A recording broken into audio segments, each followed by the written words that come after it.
Okay, so the next one I'm going to talk about actually came in from the classroom session. So within this room on Tuesday and Tuesdays 3 till 4, we have the roadmap classroom sessions where we go through the course and actually step by step.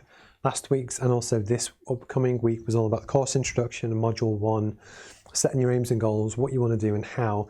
And it was one of the things that I was asked to do was actually to do live Zoom sessions where the same kind of setup, but it's via Zoom. I run through the course, but people ask questions and they say, look, I don't quite understand this, how does this work, etc. And one of the things which came in from Ashley, which was really, really good, because when you write something like this, you know, it takes a long time and there's so much content that often you can kind of get trapped in your own head where you think you've explained it properly, but actually you haven't. And anyway, and this was all to do with communicating your strategy.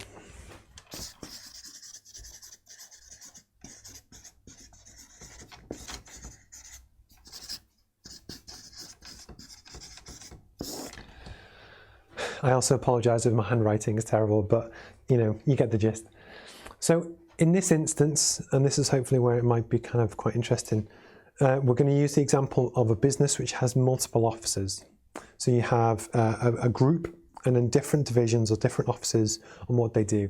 And the question that came in is that when this business in particular is sending all their people on the course, what the roadmap does is actually help them build their plan and their ambitions and help them build their own strategy to achieve whatever it is that they're pushing for.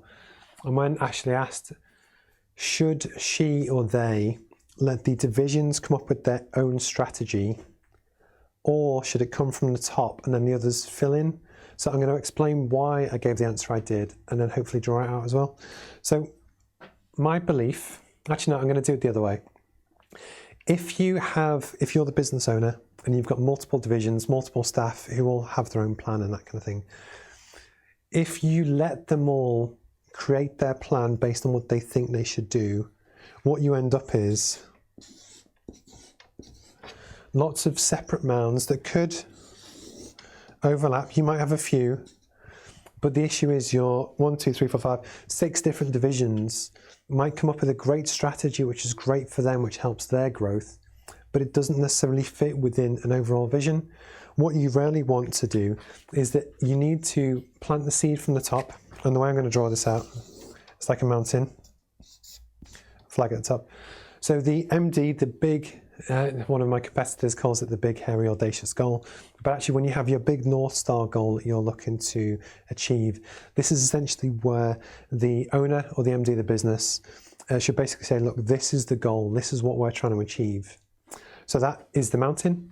And then when they actually go through to their team to ask their team to contribute different parts of the plan, what you can then do is that as people contribute, they can support each other. They actually know where they're going to. So that, for instance, your sales team, when they're looking to build their plan to actually increase sales, if they know where they're aiming to, that can build on the plan of the finance team to provide a more stable base to help build from. It can, build on the marketing team's plan to help raise awareness.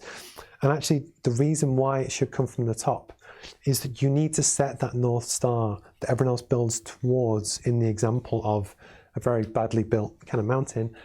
As opposed to if you let everyone go off and do their own thing, what you could have is just a very flat bit of a mess that is well intentioned. But it was just, so when Ashley kind of brought in the question last week, I thought it was really interesting. And again, it's so important. There's a topic that we talk about in the course called commander's intent, and this actually comes from the military, where in the military you have the senior management exec level approach where they might say, look, we need to take this region in Afghanistan. So they actually set the commander's intent. They tell the team, look, this is what we want to achieve, but they actually let the teams underneath them decide how to implement and how to achieve that goal. So the reason why you kind of equate that to sales and stuff in business is that the MD could set the goal to say, look, we want to open 5 offices and get sales to £10 million a year. So that is the goal for the business as a whole.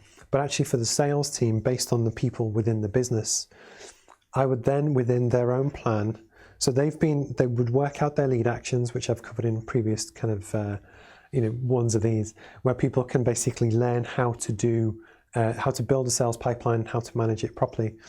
But at least they're building towards the goal set by the MD, but they get to choose how they execute it. So this is where some people are very good on the phone. Some people hate the phone, they like the email. Some people like to meet in person.